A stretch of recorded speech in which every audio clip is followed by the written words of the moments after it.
खबर देहरादून से है, जहां कांग्रेस प्रदेश उपाध्यक्ष सूर्यकांत धस्माना ने प्रेस वार्ता कर सरकार पर जमकर निशाना साधा है। दरअसल कांग्रेस ने देहरादून के मसूरी स्थित जॉर्ज एवरेस्ट पार्क आवंटन को प्रदेश का अब तक का सबसे बड़ा घोटाला बताते हुए प्रदेश सरकार पर सीधा हमला बोला है। कांग्रेस का आरोप है कि 142 एकड़ की बेशकीमती जमीन को गलत तरीके से बाबा रामदेव के योगी बालकृष्ण को मात्र 1 करोड़ रुपए में 15 साल की लीज पर दिया गया है। पार्टी ने इस आवंटन प्रक्रिया को फर्जी ठहराते हुए हाईकोर्ट के सिटिंग जज की निगरानी में सीबीआई जांच की मांग की है। इस मुद्दे पर कांग्रेस ने रविवार को प्रदेश व्यापी पुतला दहन कार्यक्रम की घोषणा की है। वहीं पार्टी 15 सितंबर से वोट चोरी के खिलाफ हस्ताक्षर अभियान शुरू करेगी, जो प्रदेश की सभी 70 विधानसभाओं में चलाया जाएगा। कांग्रेस का लक्ष्य उत्तराखंड में 5 लाख हस्ताक्षर जुटाकर राष्ट्रीय नेतृत्व को सौंपने का है। इसके साथ ही संगठन सृजन कार्यक्रम के तहत 9 जिलों की रायशुमारी पूरी हो चुकी है और बाकी जिलों का काम भी शीघ्र पूरा होगा।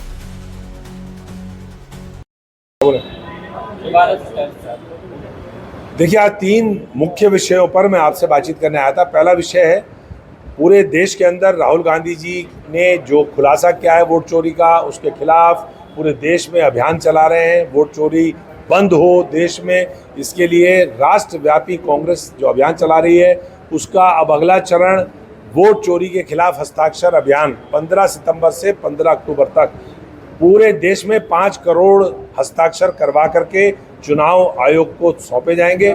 हमारे प्रदेश में भी 15 सितंबर को राजधानी से लेकर के पूरे प्रदेश के सारे जनपदों में इस अभियान को शुरू किया जाएगा और उसके बाद 1 महीने बाद प्रदेश अध्यक्ष करण महाराज जी के नेतृत्व में, यशपाल जी के नेतृत्व में सारी सीनियर लीडरशिप इन सारे हस्ताक्षर वाले ज्ञापनों को राष्ट्रीय अध्यक्ष और राहुल गांधी जी को दिल्ली में सौंपेंगे।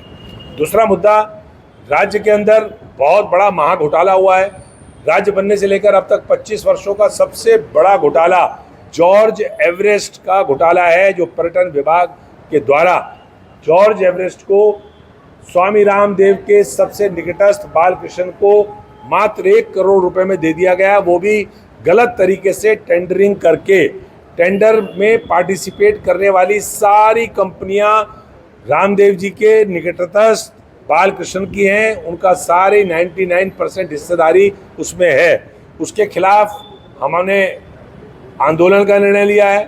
14 तारीख को, कल पूरे प्रदेश में 14 सितंबर को कांग्रेस के कार्यकर्ता राज्य की सरकार का इस घोटाले पर पुतला दहन करेंगे। इस मामले को हम छोड़ेंगे नहीं। भ्रष्टाचार के खिलाफ जो हमारी लड़ाई है वो जारी रहेगी और ये जब तक निरस्त नहीं हो जाता तब तक हमारा आंदोलन जारी रहेगा।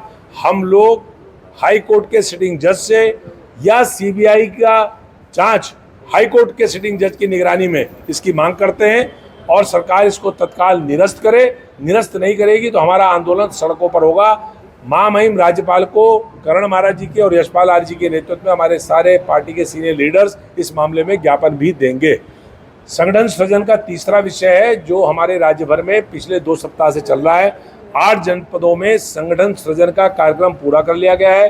4 में आपदा के कारण स्थगित किया गया था, जो आज शुरू हो रहा है। 2 सप्ताह में वो भी पूरा हो जाएगा। सितंबर के महीने में संगठन सृजन का पूरे के पूरे 27 जनपदों में कार्यक्रम वो पूरा हो जाएगा और उसकी रिपोर्ट राष्ट्रीय नेतृत्व को सौंप दी जाएगी। राष्ट्रीय नेतृत्व प्रदेश की लीडरशिप से बातचीत करके पूरे प्रदेश के 27 के 27 संगठनात्मक जनपदों में जिला अध्यक्ष घोषित करेगा।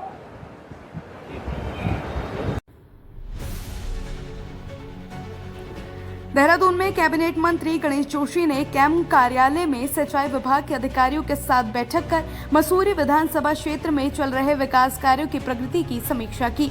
उन्होंने कहा कि सभी निर्माण कार्य तय समय सीमा में पूरे हो और जो कार्य लंबित हैं उन्हें प्राथमिकता दी जाए। मंत्री ने नीलकंठ विहार, डोभालवाला, सालावाला, खालागांव और दून विहार क्षेत्रों में जल निकासी व्यवस्था, सुरक्षा दीवारों व आरसीसी पाइप से जुड़े बाढ़ सुरक्षा कार्यों को तेजी से पूरा करने के निर्देश दिए। इसके साथ ही मुख्यमंत्री घोषणा के अंतर्गत स्वीकृत सेरकी, सिल्ला और मनसादावाला क्षेत्रों के विकास कार्यों को भी प्राथमिकता से पूर्ण करने का बल दिया। क्योंकि पिछली वर्ष आपदा से जो हमारा बादल नदी का क्षेत्र है बहुत नुकसान हुआ था। वहाँ से लोगों को शिफ्ट करना पड़ा बोठा में, और उनके जो प्राक्कलन गए थे उसमें मुख्यमंत्री की घोषणा भी है, वो नहीं हो पाए थे। और वो अन्य जो विधानसभा क्षेत्र के काम हैं उनको लेकर एक बैठक हुई, और हमने कहा कि जो ये काम हैं एक समय सीमा में पूरे हों। उसमें विभाग के एचओडी व अन्य सारे लोग यहाँ पर थे, और मुझे पूरा भरोसा है कि एक और दूसरा जो देवी आपदा के काम है, क्योंकि मैंने कहा इस बार जो है बारिश बहुत ज़्यादा हुई है और जगह जगह कटाव व लोगों का नुकसान हुआ है, तो उसको समय से पूरा करने को मैंने निर्देशित किया है। बीते दिवस मुख्यमंत्री धामी ने नई दिल्ली जाकर केंद्रीय नागरिक उड्डयन मंत्री राममोहन नायडू से मुलाकात की। साथ ही देहरादून एयरपोर्ट को 24 घंटे सुचारू करने व प्रदेश में हवाई सेवाओं के विस्तारीकरण को लेकर चर्चा भी की गई, जिसकी प्रशंसा करते हुए भाजपा प्रदेश मीडिया प्रभारी मनवीर चौहान ने बताया कि मुख्यमंत्री धामी उत्तराखंड को विश्व का सबसे बड़ा पर्यटन का केंद्र बनाने के लिए कार्य कर रहे हैं, क्योंकि उत्तराखंड की चारधाम यात्रा में श्रद्धालु व विश्व में बिखेरती सुंदर छटाओं का आनंद लेने देश विदेश के पर्यटन यहाँ आए, उसके लिए हवाई सेवाओं का विकसित होना जरूरी है। मुख्यमंत्री द्वारा गौचर व चिन्यालीसौड़ हवाई पट्टियों को छोटे विमान संचालन के लिए विकसित करने के साथ दिल्ली देहरादून हिंडनवार्ड से जोड़ने का आग्रह भी किया गया है, जिससे अधिक पर्यटक यहाँ आएगा और पर्यटन को निश्चित ही बढ़ावा भी मिलेगा। देखिए, हमारे मुख्यमंत्री माननीय पुष्कर सिंह धामी जी उत्तराखंड राज्य को विश्व का पर्यटन का सबसे बड़ा केंद्र बनाने के लिए लगातार कार्य कर रहे हैं।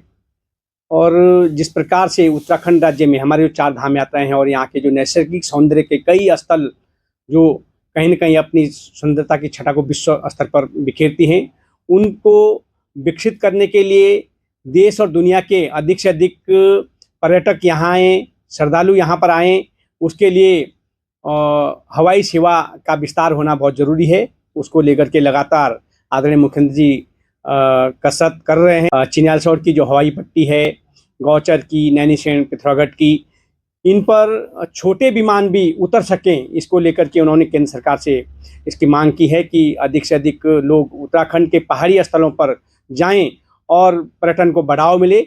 इसलिए उनका ये प्रयास लगातार वो कर रहे हैं और बहुत ही सराहनीय प्रश्न का है।